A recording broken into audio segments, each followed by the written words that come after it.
Acá tenemos este grabado. Hay miles y miles de grabados para ilustrar esto, pero este fue el que más me gustó porque nublado, día bien fulero como corresponde a mayo, que se estira hasta agosto por lo menos, barroso, una cosa no muy... Nos da la pauta de si esto era el centro de Buenos Aires. Y no estaba Caputo todavía. No había parado. A ver si logro. La otra cosa es, para ir descartando algunas cuestiones, esto de la Revolución de Mayo. Ninguna revolución se hace de acuerdo a ideas y planes establecidos. Una revolución es un tremendo despiole, es un gran movimiento en donde hay distintas fuerzas que pujan, que avanzan, que retroceden. No hubo un pensamiento de Mayo, con ideas claras, con ideas definidas, como generalmente se nos hace creer en los manuales. Lo que hubo fueron circunstancias que iban cambiando día a día. Es decir, con noticias que llegaban con enorme retraso. En medio de una, como dice allí, una trama compleja de todo el imperio español, de un lado y del otro del Atlántico, desde esta costa y también allá, por la invasión napoleónica. Y todo esto en el Río de la Plata, precedido por ese hecho de las invasiones inglesas. En 1808 fue cuando Napoleón se mete en España, invade España, y las invasiones inglesas son un par de años antes. O sea que aquí se daba inclusive ese precedente para agravar más el estado de confusión. La otra cosa para significar independencia. Independencia no siempre significó, cuando las pocas veces que se usaba antes de la Revolución de Mayo esa palabra, un corte total, absoluto con el poder español, ni mucho menos.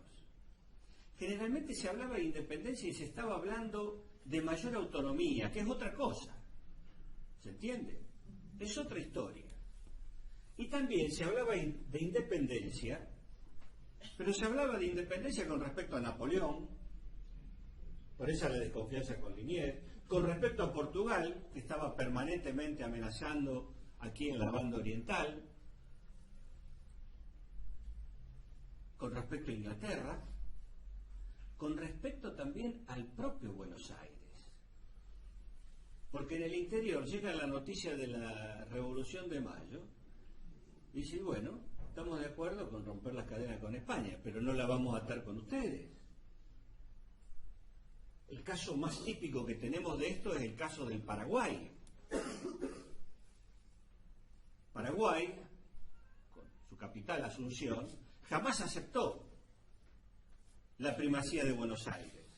De acuerdo en independizarse de España, pero no para crear otra dependencia con un poder local. Entonces, el uso del término independencia no era justamente un término absoluto ni separación absoluta. ¿Estamos más cercanos a una autarquía? ¿A una? ¿A una autarquía? ¿Vos te referís al presente? No. ¿Eh? No, porque... Faltan 200 años todavía. A una autarquía. Sí. Sí. Yo creo que se iba avanzando hacia una forma de gobierno autónomo con distintas características. En el caso del Paraguay quizás más claro lo de la autarquía, ¿no? Después aparece Solano López. Claro.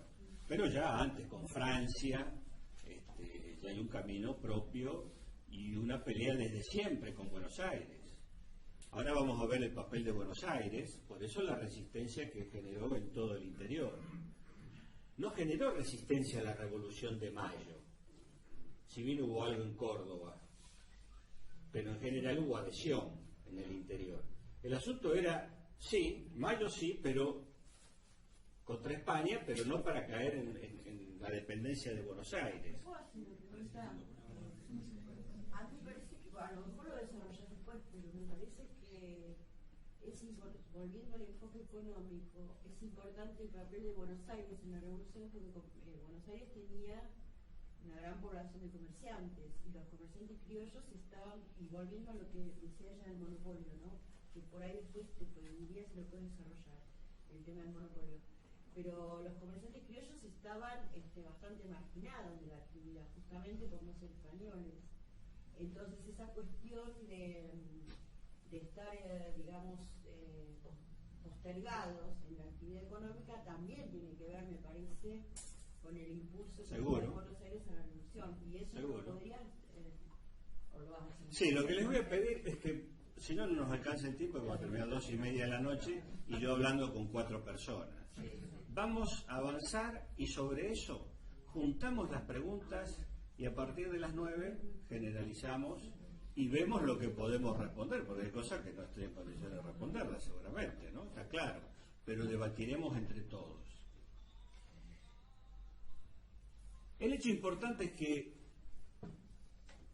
cuando toda España es ocupada, cuando cae Cádiz, el virrey, designado por la Junta Central de Sevilla, pierde toda legitimidad. Es ahí, justamente, cuando se genera esta tradición pactista que venía de España, pero acá tenía mucho peso también, que es que cuando se suspende la autoridad del monarca, el poder vuelve a la base, vuelve entonces a los depositarios naturales de la soberanía. Ese es precisamente el momento en que Saavedra, que era el jefe militar de las milicias urbanas, decide, como el momento que había que dar el paso de crear una junta de gobierno local. Ese predominio del pactismo se basaba en una cuestión muy interesante. Se necesitaba el consentimiento de la sociedad para gobernar. Cuando había consentimiento se le otorgaba a un monarca, pero en caso de acefalía o de cautiverio, como en el caso de España en esta circunstancia, se consideraba que entonces el poder volvía nuevamente a la sociedad, que tenía que decidir mediante una asamblea, un congreso. Claro que esta junta, la primera junta de gobierno patrio, asume el concepto de soberanía no en propiedad, porque el rey estaba preso, se decía.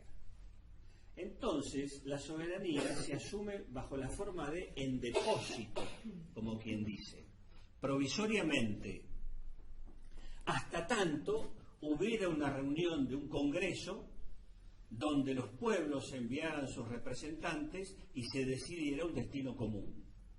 Ese fue el compromiso de la primera junta.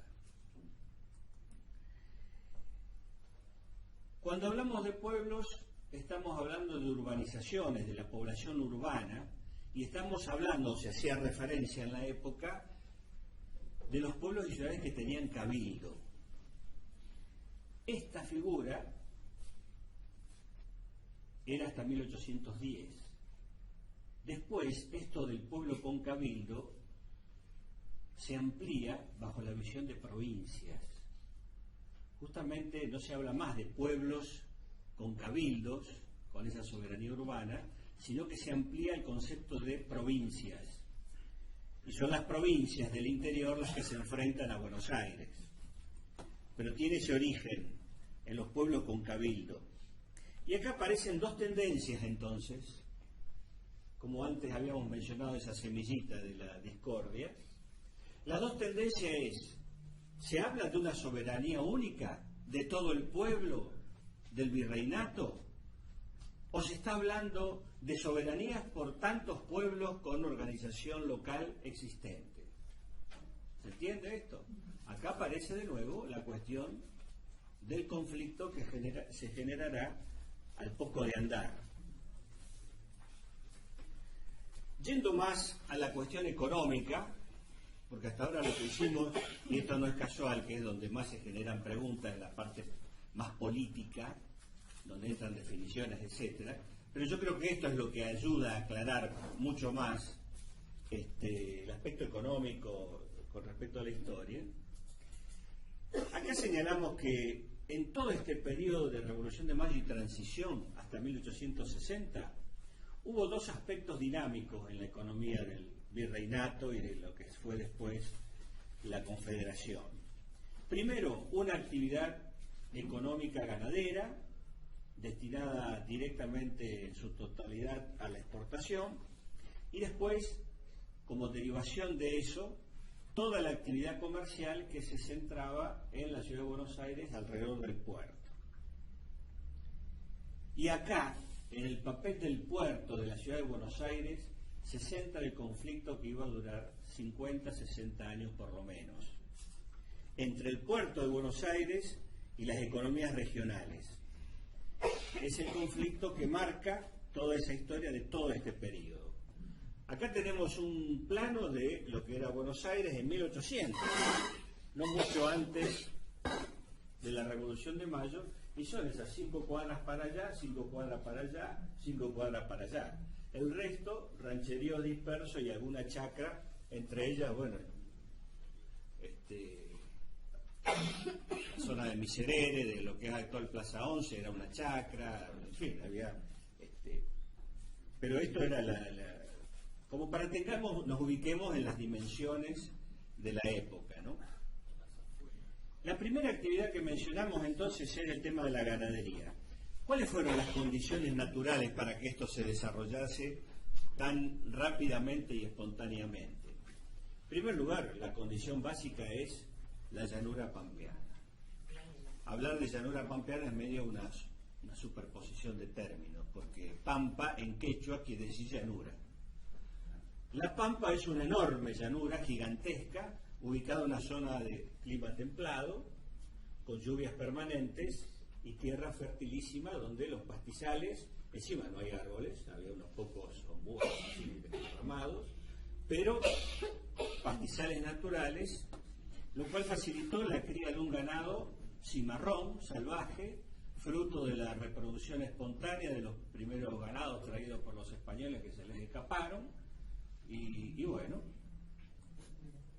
las condiciones naturales eran esas. Pero también, para que algo se expanda, tiene que haber, en el caso de un mercado, tiene que haber una demanda.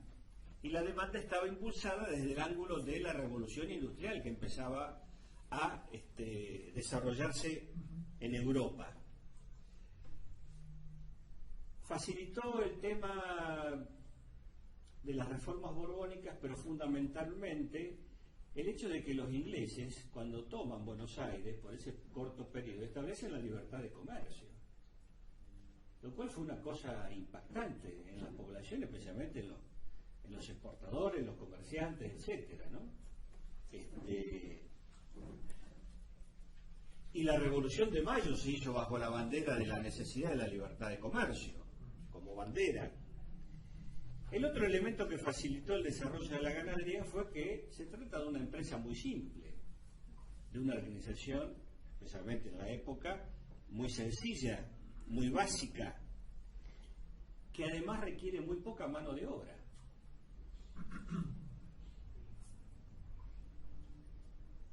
¿Cuáles son los inconvenientes que tuvo la actividad ganadera en esa expansión?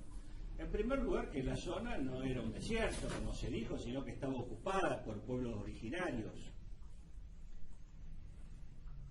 Además, las distancias eran enormes, lo que creaba grandes dificultades para el transporte de los cueros, especialmente del cebo, etc. Acá tenemos una litografía en carreta, sin caminos, solamente con rastrilladas, con sendas, creadas simplemente por el uso frecuente. Teniendo que cruzar, la pampa húmeda se caracteriza porque hay cientos de arroyos, arroyuelos, ríos, etcétera, que la cruzan, y todo eso sin puentes, etcétera. Era una cosa problemática el tema del transporte, ¿no? Recordemos, por ejemplo, que el traslado de Mariano Moreno de Buenos Aires, donde vivía y era joven, para ir a estudiar a Charcas, les llevó 2 meses y medio. 2 meses y medio. Era mucho más de que trasladarse a España en barco, porque por el mar era más rápido. Pero a través por tierra, de Charcas a Buenos Aires demoró 2 meses y medio. Y acá tenemos 2 mapas ampliados, la ruta al Potosí. Fíjense que acá estaba la frontera indígena, sobre el río Salado, ahí nomás de Buenos Aires, y acá es la región chaqueña, que en realidad se extiende para arriba, ¿no? Que también, al principio desde arriba de Santa Fe, era todo esto ocupado por pueblos originarios, esto durante el periodo colonial. Durante los primeros 10 años del siglo XIX, 1800, esto se amplía, aparece el vínculo con el Pacífico.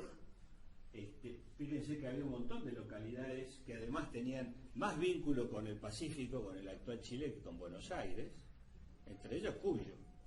O sea que de casualidad que quedó para este lado, ¿no? Porque por razones económicas había más vínculo. Y bueno, se amplían algunos, aparece Rosario, si bien era un rancherío para parar ahí un rato, pero aparece como una alternativa de camino a lo que sería después la Ruta 9, camino a Potosí. ¿Cómo evolucionó la actividad? La actividad ganadera evolucionó de la simple caza del ganado cimarrón para sacarle el cuero y el sebo, a la necesidad de organizar la producción, salir de rodeo, y aparece la estancia. La estancia es el primer tipo de empresa capitalista que surge aquí. Pero además aparece una cuestión importante, el tasajo, que era la carne salada y secada al sol, pésimas condiciones, eso para que no se pudriera, no había otro elemento en esa época, pero era una carne que se utilizaba y se la exportaba para alimentación de los esclavos en el sur de Estados Unidos, en la zona del Caribe y en Brasil. Entonces aparece un mercado que implicó un salto en la evolución de la actividad ganadera, porque había que abastecerse de sal, había que ir a Carmen de Patagones, en embarcación se iba, se buscaba sal de las salinas, y la industrialización, si bien muy elemental, pero había que procesar esa carne para convertirla en tasajo y exportarla también, además del cuero y el sebo. Aparece la formación de estancias entonces, y en primer lugar aparece la posesión de los rebaños. Después aparece la posesión privada de la tierra. La tierra carecía de valor, era todo tan inmenso, tan vasto, que carecía de valor. El ganado lo tuvo antes, como fuente de valor. Y decíamos que la estancia es la primera empresa capitalista que aparece en esta zona del país. Acá tenemos un plano, un mapa simple de la provincia de Buenos Aires, y vemos las 1.500 leguas de tierra que se vendieron el 10 de mayo de 1836, gobierno de Rosas. Ya se va por abajo del río Salado, y se venden esas tierras a propietarios individuales. Acá tenemos una tabla donde vemos periodos fundamentalmente de Rosas. Empezó en el año 29 Rosas, pero acá tomamos del año 36 hasta el 50, en donde vemos los cueros exportados entre Buenos Aires y el resto de las provincias, donde hay un claro predominio de la provincia de Buenos Aires en esa actividad ganadera y exportadora. ¿Qué hacen Rosas con los indígenas, los aborígenes que vivían fue muy pragmático. Pactó, acordó, exterminó. Los hizo enfrentarse entre ellos. También fue muy pragmático. Lo que tenía claro, la rentabilidad de la tierra y el mantenimiento de la actividad ganadera. A eso se subordinó la política hacia los pueblos originarios, ¿no? ¿Por qué la ganadería fue una fuente de acumulación de capital gigantesca? En primer lugar, alta productividad. La productividad se mide de acuerdo a la mano de obra que está ocupándose.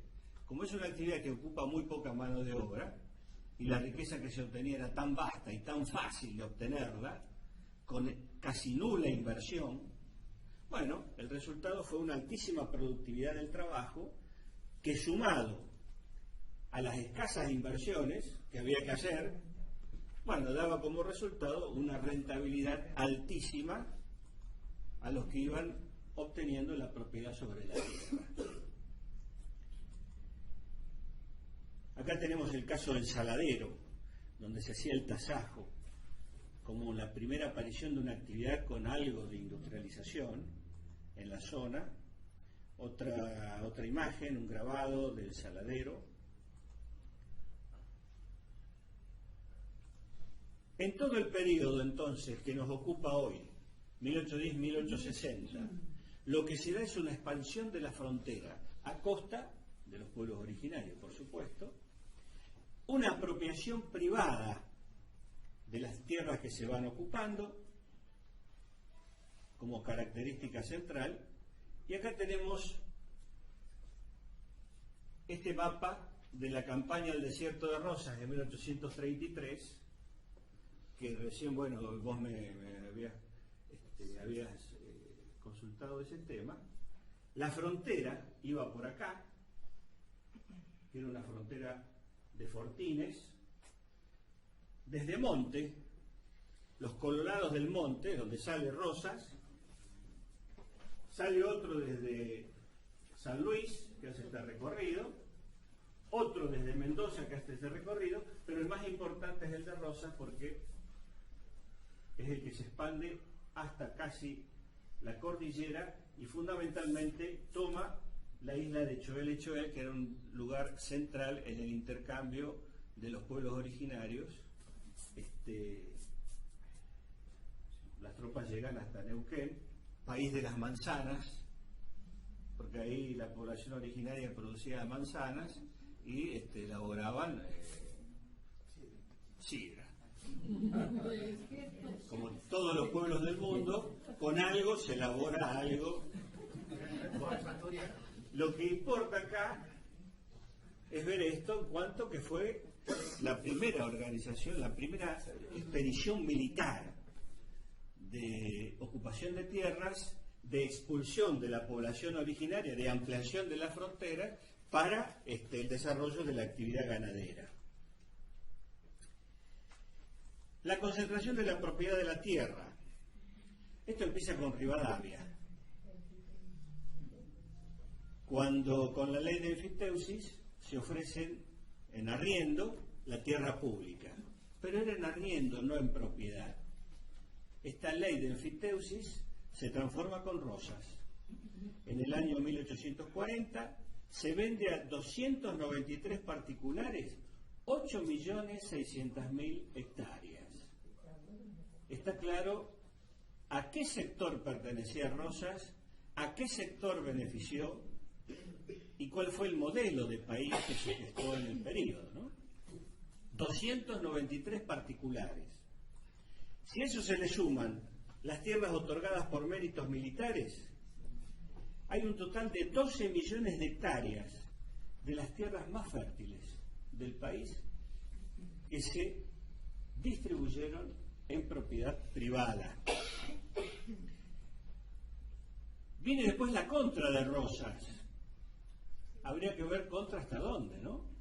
Porque lo que hace la Constitución Liberal de 1853, antirrosista, es consagrar la propiedad privada sobre la tierra, y ahora con Constitución, con ley. ¿Se entiende esto? Un año después de Caseros. Exacto. Bueno,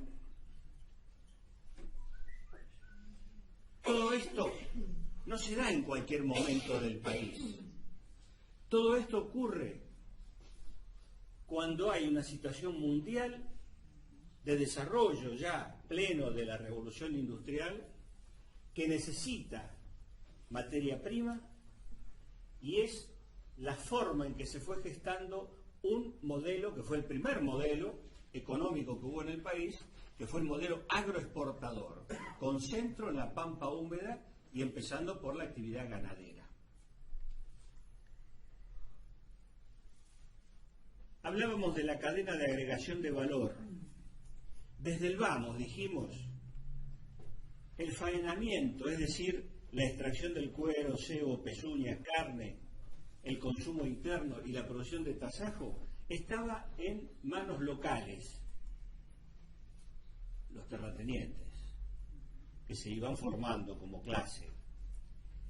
Pero el capital extranjero manejaba la comercialización y el financiamiento de la actividad, y fundamentalmente, en forma absoluta, todo el comercio de la importación. Como dije antes, luego dominarían los frigoríficos. Y esto es para señalar, entonces, desde el mismo inicio, todos los excedentes creados en sectores claves de la producción estaban en manos de capitales extranjeros.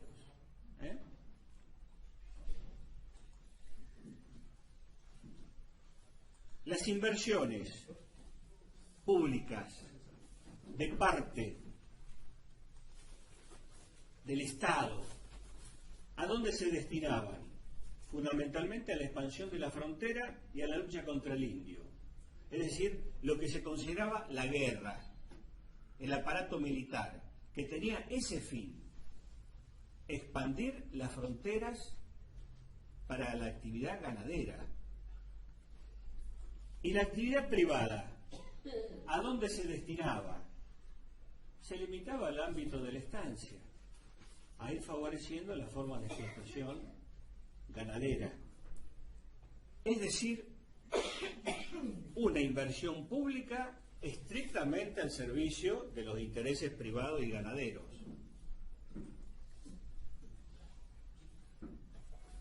Las economías regionales, desde 1810, un claro predominio de Buenos Aires, de su puerto y de su zona ganadera, empieza a enfrentarse con el litoral y también con el resto del interior. Las causas centrales fue el tema del puerto, fue el tema de la centralización del comercio exterior en Buenos Aires.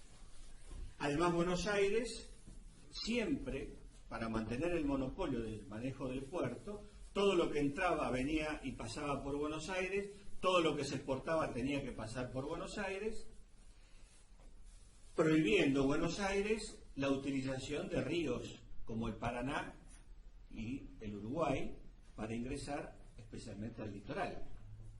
Es decir, evitando la libre navegabilidad de los ríos interiores. Acá tenemos una pintura sobre la aduana de Buenos Aires. Esto es para darnos una idea también de las dimensiones de la época, pero en donde se decidieron cuestiones importantes. Los ingresos fiscales, 1835, años iniciales de Rosas. Los ingresos del Estado. Fíjense en la importancia que tenía el tema de la aduana. Sobre 11 millones y medio, 10 millones. Por supuesto que no estaban dispuestos desde Buenos Aires, unitarios ni federales, y aquí habría que ver federales hasta dónde, eran los que estaban acá, no estaban dispuestos a dejar semejante rentabilidad en manos del conjunto de las provincias. Aparecen entonces claramente tres modelos vinculados a tres regiones geográficas. Buenos Aires, economía ganadera, se queda con los derechos de aduana de todo el comercio exterior del país en su conjunto, por ser el puerto que centraliza toda la actividad. Por lo tanto, concentra los recursos fiscales y los ingresos por el comercio. El litoral, también actividad ganadera para la exportación. ¿Pero con qué chocaba con Buenos Aires? En un solo punto, en el tema del puerto de Buenos Aires. El litoral quería tener puerto en Concordia, en Paraná, posteriormente en Rosario, pero que hasta allí llegaran los barcos extranjeros trayendo mercancías y exportándose desde allí, para un reparto de la renta aduanera. Ahora, unos y otros, la misma economía ganadera de exportación, unos y otros librecambistas, libre comercio, libre cambio. A diferencia del conjunto del resto del interior, en donde había una producción artesanal, no industrial, pero sí artesanal, que por supuesto se encontraba acogotada por el ingreso masivo de productos, especialmente ingleses, y por lo tanto tenía una concepción no librecambista, sino fundamentalmente proteccionista para proteger sus mercancías, que era una economía muy simple, de subsistencia, una artesanía muy básica, pero era un elemento de un enfrentamiento con el puerto de Buenos Aires todavía más sólido, porque ni siquiera era la misma economía. Entonces, la esencia de todo el periodo 1810-1860 tiene esta base económica. El tema del puerto de Buenos Aires y el conflicto, ese periodo largo de guerras civiles que generalmente es tan confuso de estudiarlo y de leerlo cuando lo vemos solamente desde el ángulo político, desde el ángulo económico, se resume a esto. Es decir, las luchas civiles tienen como base la posición asumida por la provincia de Buenos Aires, especialmente por su puerto, en todo este periodo.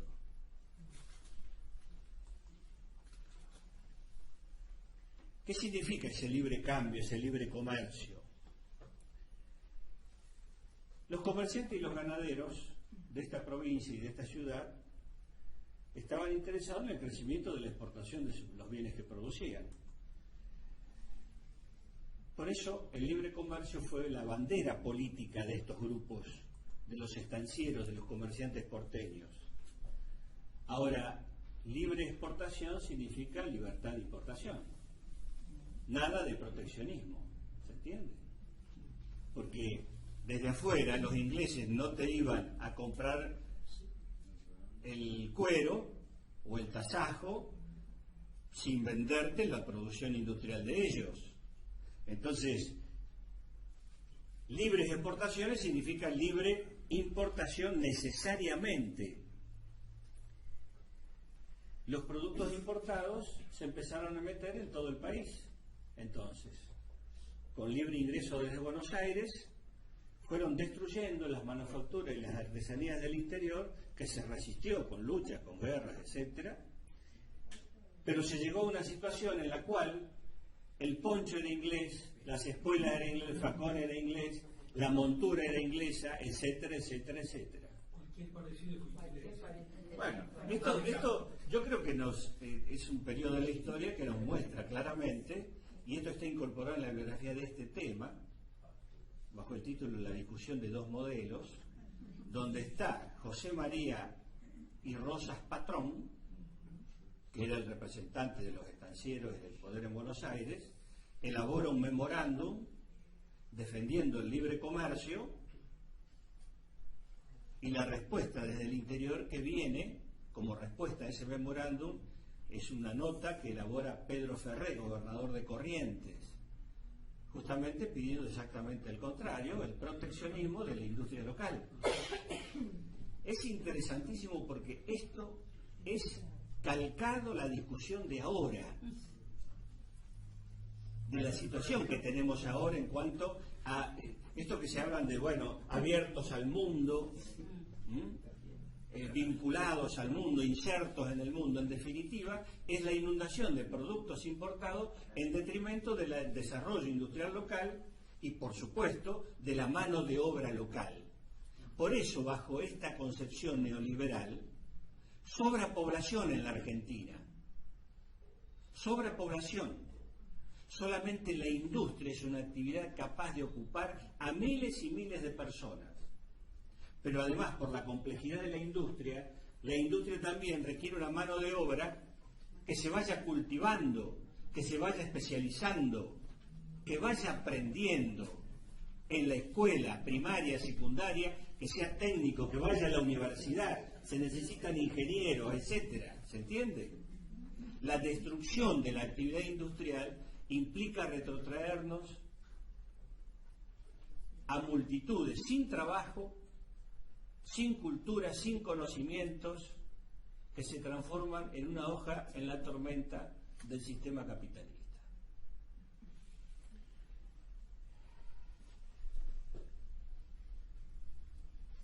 Justamente acá en el último párrafo decimos que esa libertad de importación, ese libre comercio tan defendido y difundido por los ingleses, fue un impedimento natural al desarrollo de todas las actividades locales, al desarrollo posterior de la industria, y por supuesto impidió toda la diversificación de la economía local. Hoy el destino sojero, ¿qué es? Sino la destrucción de la diversidad de la producción local. Hoy lo que estamos viviendo precisamente, en una dimensión enormemente mayor, es esta situación. Ya hay estudios que de estos 7-8 meses del año demuestran el cambio en el contenido de las exportaciones argentinas, con un retroceso hacia exportaciones primarias, especialmente productos del campo, los grandes beneficiados, y actividad minera, y caída de las exportaciones industriales o con contenido industrial que se estaban desarrollando.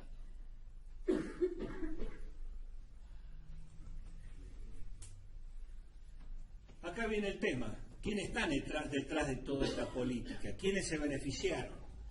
Especialmente los vinculados a la actividad exportadora, como ocurre ahora. Empezando por los ganaderos, los comerciantes y los servicios que se exportaban. Si la propiedad donde se genera esa riqueza que se exporta está concentrada en pocas manos, y yo hablé de menos de 300 propietarios, 8 millones y medio de hectáreas, significa una propiedad extensa y súper concentrada, significa que el ingreso está sumamente concentrado. Hay unos pocos, un puñado de ricos y una enorme cantidad de miserables. Por supuesto que cuando el ingreso está concentrado, el consumo es sumamente simple, porque la inmensa mayoría de la población, y eso ocurrió en esa época y desde esa época, al ser tan pobre, no tiene capacidad de consumo y consume lo elemental. Por lo tanto, todo lo que llamamos la estructura productiva interna está limitada por ese consumo tan pobre, tan simple de cosas básicas. ¿A qué destinaba la actividad ganadera el ingreso gigantesco que percibía? Fundamentalmente a seguir promoviendo la misma actividad y después a construirse las viviendas de lujo, que todavía les vemos. Zona de Recoleta, Avenida Alvear, algunas convertidas en embajadas, como la actual Embajada de Francia, o en la Cancillería, que era la casita de los Anchorena, en la Plaza San Martín, enfrente los Paz. Es decir, se tiraban encima la riqueza obtenida, no había reparto de ningún tipo. Es la época, eso se generó en el periodo a partir de 1800, cuando toman el poder y organizan el Estado de acuerdo, que eso lo vamos a ver en la próxima, que organizan el Estado de acuerdo a sus intereses. Acá en todo caso se da la pelea, en donde ellos terminan triunfando. Queda claro entonces que el gobierno, los gobiernos de la provincia de Buenos Aires lo que hicieron fue beneficiar a ganaderos y comerciantes de la provincia de Buenos Aires, que eran un puñado. El gasto público, antes habíamos visto algo, esto con la forma de torta que es más ilustrativa, Fíjense, en verde, sí, sale verde, los gastos militares, expansión de la frontera, lucha contra el indio, para aumentar el tamaño de las estancias, no para expandir las fronteras de la patria como nos dicen en los manuales, para expandir las fronteras de las estancias.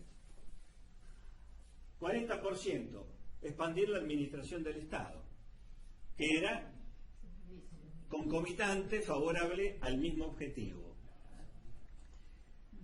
Es decir, todo este gasto público, el 90%, se satisfacía con los dineros de la aduana. Por eso Buenos Aires jamás se dio esa cuestión del manejo de la aduana del puerto y perjudicó y combatió la posibilidad de que hubiera puertos en los ríos Paraná y Uruguay. Claro, si se caía, fíjense en este círculo vicioso, si se caían las exportaciones, no había con qué comprar los productos importados de lujo y por lo tanto disminuía el ingreso público, porque al no funcionar la aduana no hay recaudación, lo cual era todo un círculo vicioso. Hubo otros ingresos menores, especialmente con endeudamiento externo, empezando con la Baring Brothers en la época de Rivadavia, y la venta de tierras públicas, que fue Rosas el que dio el gran sacudón. ¿Por qué endeudamiento externo y no pedir el crédito interno que estaba tan concentrado y había gente con tanto poder de capital como para... porque quienes tenían el poder político eran los más ricos, a su vez, y no van a ser ellos los que van a financiar la actividad del Estado. Más vale el endeudamiento externo, que lo pagan todos. Ahí somos todos. Ahí estamos todos. Fíjense en el tema de la política monetaria. La emisión de moneda. No había límite ni control en la emisión de moneda, en una época en que la inflación estaba directamente vinculada a la emisión, no como ahora, que es mucho más complejo. Y lo aprendimos, porque la derecha alargaba esto de que hay inflación porque emiten. Miren la inflación que hay ahora. Se trata de una cosa mucho más compleja, pero en aquella época obedecía a esta realidad. Y era parte de una política que se siguió desde los gobiernos de la provincia de Buenos Aires. Porque la inflación, es decir, la depreciación de la moneda local, al haber mayor cantidad de dinero circulante, su valor bajaba, era un negocio redondo para los ganaderos y los exportadores. Sus costos internos lo pagaban con esa moneda que se iba devaluando permanentemente, cuando ellos cobraban en libras esterlinas. Es decir, cada vez menos gastos, cada vez mayor margen de utilidad. Por eso la inflación fue parte de una política en todo este periodo de los gobiernos de la provincia de Buenos Aires. Del 26 al 40, época de Rosas, la depreciación de la moneda nacional, 2100%. En este periodo de tiempo. Esto es parte de una política.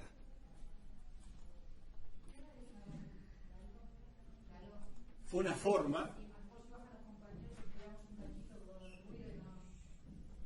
Bueno, no, seguimos porque creo que si hacen silencio, vamos. Acá tenemos el ejemplo de un billete, por supuesto, editado en el exterior, una moneda de la provincia de Buenos Aires.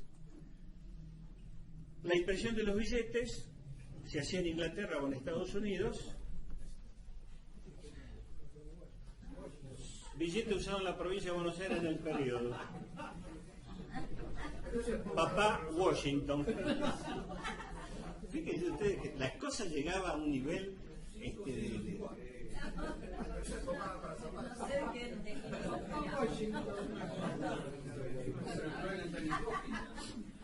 Sí.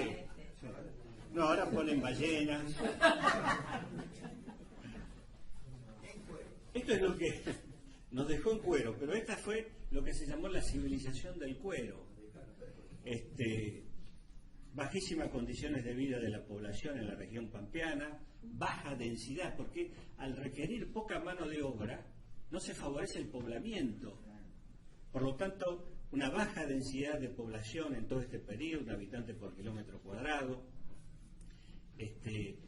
bajísimo nivel de valor agregado. ¿Qué es lo que agrega valor a una mercancía? El trabajo. El trabajo era muy simple para esa actividad ganadera, por lo tanto bajísimo valor agregado.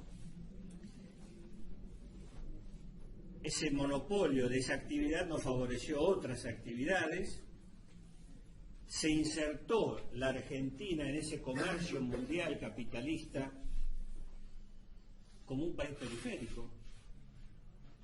Es decir, el sistema capitalista, cuando ingresa en su etapa imperialista, divide al mundo en dos sectores bien diferenciados, centro y periferia. La periferia es la que provee las materias primas, y así nos insertaron a nosotros, los estancieros, los ganaderos, como país dependiente, productor primario, al mundo capitalista, con ese destino que nos ha costado y nos cuesta tanto romper. Fíjense ustedes cómo cambia el mercado exterior, lo exportado en Buenos Aires, desde Buenos Aires, 1750, 80% La Plata del Potosí, 20% cueros de La Pampa. 100 años después, 70% cueros y resto de cebos y lanas, 15% de productos del interior. Y ya La Plata del Potosí había desaparecido del mapa, ¿no? Se acabó.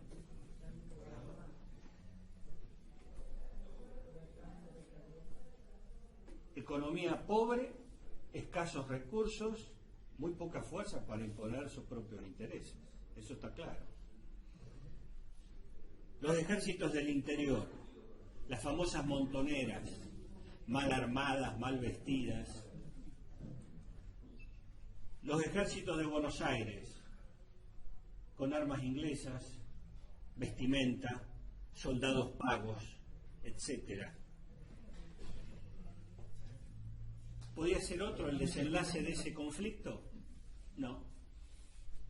El que más plata tuvo fue el que ganó este periodo de guerras civiles e impuso entonces su forma de organización política a todo el país.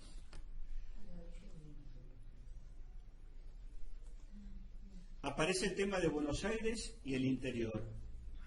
El interior trata de imponer una política proteccionista y participar en la recaudación de la aduana. Esa fue la base del federalismo del interior. Los objetivos de Buenos Aires fueron otros. Mientras no se pudo imponer a todo el país, defendió la bandera del autonomismo, la confederación. Buenos Aires se reservaba el comercio exterior, el manejo de la aduana y las relaciones diplomáticas con el exterior. Después cada uno se le arreglaba por su cuenta. Es decir, ahí decimos que ese autonomismo bonaerense, que se disfrazó del federalismo más extremista, porque hasta que había que vestir todo colorado como garantía de... Bueno, en realidad fue la forma que tuvo la provincia de Buenos Aires de defender sus intereses ganaderos por sobre el conjunto del país, hasta tanto no tuvo poder de imponerse al resto.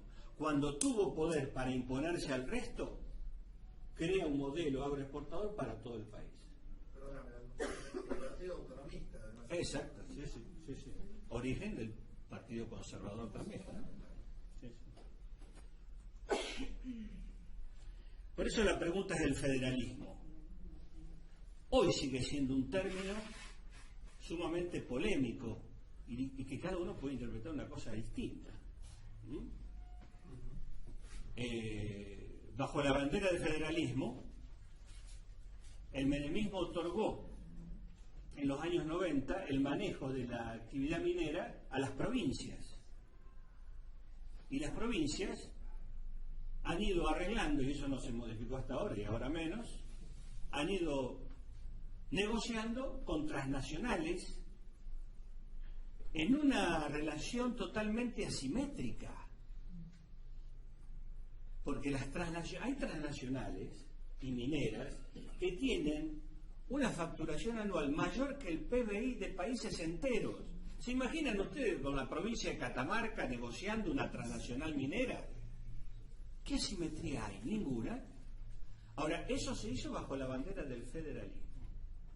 ¿Se entiende usted? Entonces el federalismo hay que profundizarlo antes de adherir o no, sino y agarrarse de consignas o de dogmas y ver el significado económico, en primer lugar, de lo que está detrás de ese término. El federalismo, entre signos de pregunta, es lo que afirmábamos recién. Mientras los sectores dominantes en la provincia de Buenos Aires no pudieron imponer sus condiciones al resto del país, levantaron la bandera del federalismo. Cuando lograron subordinar al resto del país e imponerse por la fuerza en ese periodo de guerras civiles, entonces crearon ya su modelo agroexportador para todo el país. Y crearon una clase oligárquica única a nivel nacional, incorporando a las oligarquías provincianas al negocio, es decir, cooptándolas, haciéndoles parte del negocio. Así fueran las migas del festín, pero fue la forma de cooptar a los sectores oligárquicos del interior y formar una clase nacional. Acá tenemos un daguerrotipo anterior a la fotografía de la ribera de Buenos Aires, que estaba a la altura de la calle de Paseo Colón y la calle 25 de Mayo, 1852. La política de Buenos Aires fue muy clara: defensa del libre comercio, el libre cambio, por supuesto que el uso exclusivo de las rentas de la aduana, impedir la libre navegación de los ríos Paraná y Paraguay. Ahí es donde surge el conflicto de Urquiza con Rosas. ¿Urquiza era distinto a Rosas? No. La misma actividad, los mismos objetivos económicos, etcétera, etcétera. Todos federales, eso sí. Todos federales. Con esas características que vimos. Ahora, lo que Urquiza quería es no pasar por el puerto de Buenos Aires. Ese fue el centro del conflicto litoral Buenos Aires. En el año de la batalla de Caseros se dirime a favor del litoral. Ahora, el que gana es otro ganadero, vinculado a la concepción del libre cambio, vinculado a Inglaterra. Entonces, como señalabas vos antes, no hubo un cambio estructural, hubo un cambio político, pero no estructural, económico. Esta es una tabla que puede parecer así a simple vista confusa. Los ingresos de la provincia de Buenos Aires, fíjense en el peso de los derechos de aduana con respecto al total de los ingresos, ¿no? Y acá están los gastos, es decir, estos ingresos para satisfacer estos gastos. Bueno, guerra, expansión de las fronteras, no de la patria, de las estancias, y el caso del pago de bonos de crédito externo, del endeudamiento externo, lo demás sumamente pequeño. Acá tenemos el mismo cuadro pero en porcentual. Aduana y derechos del puerto, 69, 92 en el año 41, 88, 93 en el año 50, un año antes que lo sacaran a Rosas. Los ingresos de la provincia de Buenos Aires. Igual se quejaba por lo que pagaban. ¿Cómo? Igual se quejaba. Acá tenemos, fíjense, habíamos visto 1800, 50 años después, ya esto se había expandido un poco más. Acá logramos ver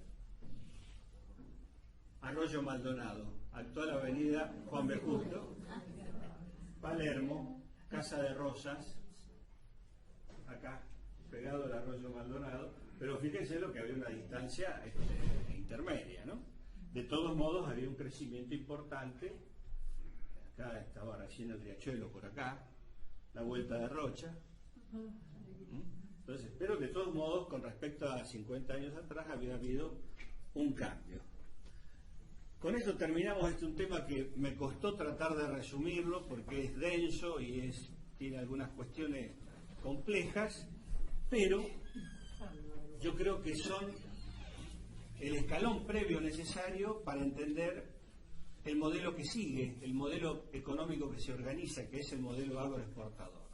Los triunfantes en esta guerra civil, es decir, los intereses de los ganaderos y comerciantes porteños, se imponen al resto del país y son los que organizan el país y el Estado Nacional de acuerdo a sus estrictos intereses.